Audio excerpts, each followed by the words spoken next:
Here's 3 things to watch out for on your refurbs to make sure you don't lose a lot of money. Number 1 is electrics. Now electrics are really interesting because if you had a full rewire on the property, then obviously you're fully ripping out the electrics and renovating, doing the whole thing, the whole system, right?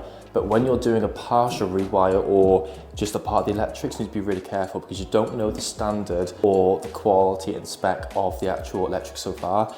So I'd heavily consider having a contingency on your electrics, because if you're touching the existing system, something that's been there for at least 10 years that looks okay, until you test it, your remedial work afterwards could be expensive. Just be really careful with that. So always consider having a contingency if you're doing a partial rewire, or get a full rewire done anyway. Cost saver number 2 is central heating. So boilers, combi boilers particularly, are very expensive. Be sure to consider replacing them if you need to. So if you have a boiler that looks okay and it's working, great.